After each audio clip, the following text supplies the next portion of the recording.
warahmatullahi wabarakatuh. Perkenalkan, nama saya Rindrin Aryani Syifa, NIM 11940301116 dari jurusan Manajemen Dakwah kelas 4C.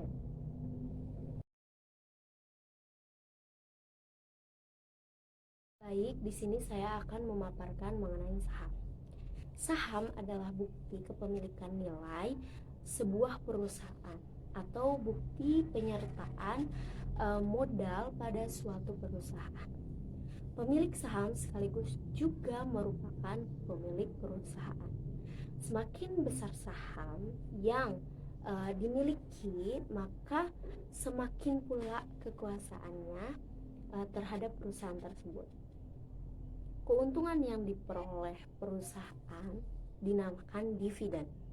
Nah, pembagian dividen ini akan ditetapkan pada penutupan laporan keuangan berdasarkan rapat umum pemegang saham. Saham juga merupakan sertifikat yang menunjukkan bukti kepemilikan suatu perusahaan yang pemegang sahamnya memiliki hak atas klaim aktiva perusahaan tersebut. Wujud saham adalah selembar kertas yang menerangkan bahwa pemilik kertas tersebut adalah pemilik perusahaan yang menerbitkan surat berharga tersebut. Nah, tadi definisi saham. Sekarang definisi saham syariah.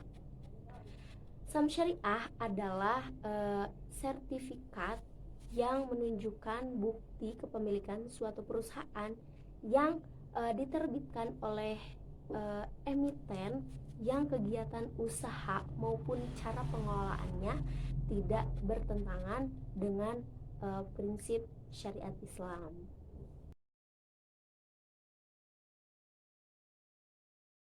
Selanjutnya yaitu perbedaan saham syariah dan saham konvensional. Nah, perbedaan di saham syariah yaitu yang pertama, investasi pada perusahaan dengan kegiatan usaha sesuai prinsip syariah. Lalu yang kedua, mekanisme transaksi sesuai syariah. Yang ketiga, prinsip pembagian hasil jual beli dan sewa.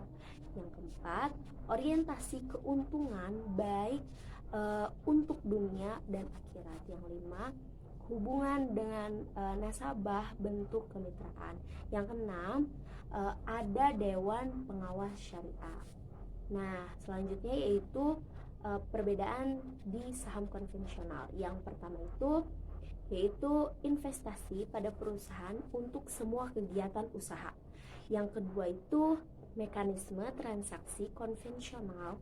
Yang ketiga, pangkas suku bunga. Yang keempat, orientasi keuntungan secara general.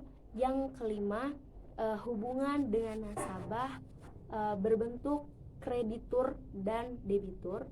Yang terakhir atau yang keenam yaitu tidak ada pengawas syariah.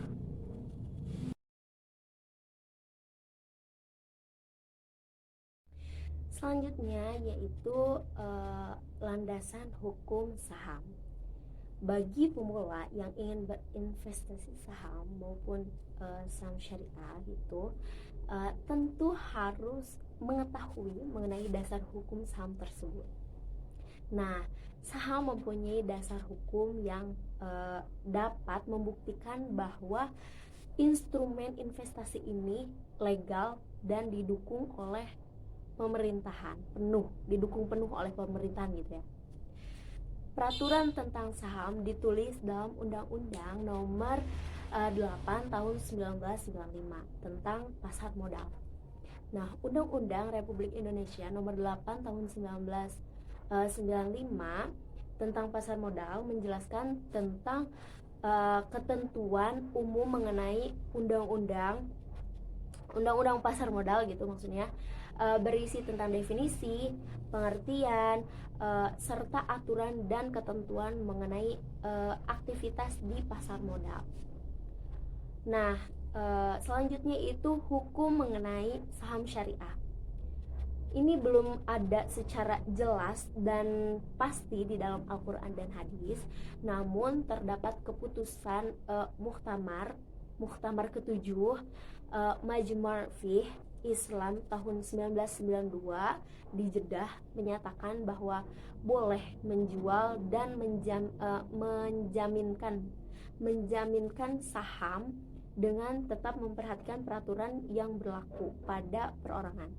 Adapun landasan hukum yang terdapat pada fatwa DSN MUI yang tercatat ada 17 fatwa, dan ada 3 fatwa yang dijadikan sebagai pengembangan pasar modal syariah. Yang pertama itu Fatwa DSN strip MUI no 20 garing DSN strip MUI garing 4 2001 tentang pedoman pelaksanaan investasi untuk reksadana syariah. Yang kedua, Fatwa DSN strip MUI nomor 40 garing DSN strip MUI garing 10 garing 2003 tentang pasar modal dan pedoman umum penerapan prinsip syariah di bidang pasar modal. Dan yang terakhir, yang ketiga, yaitu Fatwa DSN strip MUI nomor 80 garing DSN strip MUI garing 3 garing 2011 tentang penerapan prinsip syariah dalam mekanisme perdagangan efek berkualitas di pasar reguler bursa efek. Nah, ini merupakan 3 landasan hukum yang terdapat pada fatwa DSM MUI yang berkaitan maupun yang menjadi landasan hukum saham syariah.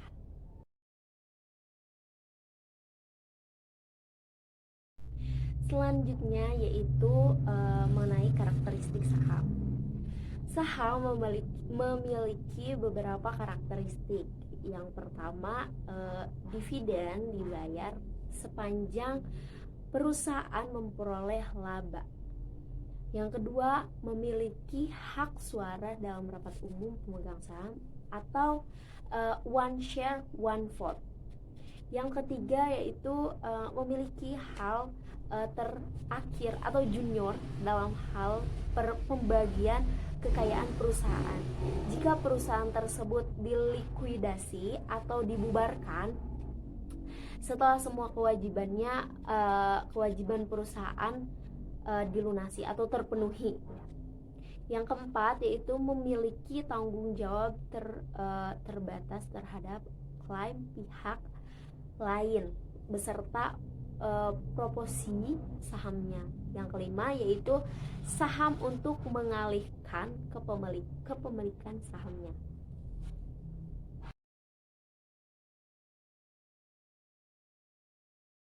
Yang terakhir yaitu implementasi saham syariah. Mekanisme implementasi saham syariah terdiri dari proses emisi dan perdagangan di bursa efek. Perdagangan di bursa efek ini terdiri dari perdagangan pasar primer dan pasar sekunder. Pada pasar primer, harga saham bersifat pasti gitu ya. Berbeda dengan pasar sekunder yang harga sahamnya itu bersifat fluktuatif berdasarkan demand atau supply serta perusahaan yang menerbitkan saham tersebut itu atau menerbitkan saham sendiri gitu. Mungkin cukup sekian pemaparan dari saya. Saya juga masih belajar. Kurang lebihnya mohon dimaafkan. Wabillahi taufiq wal hidayah. Wassalamualaikum warahmatullahi wabarakatuh.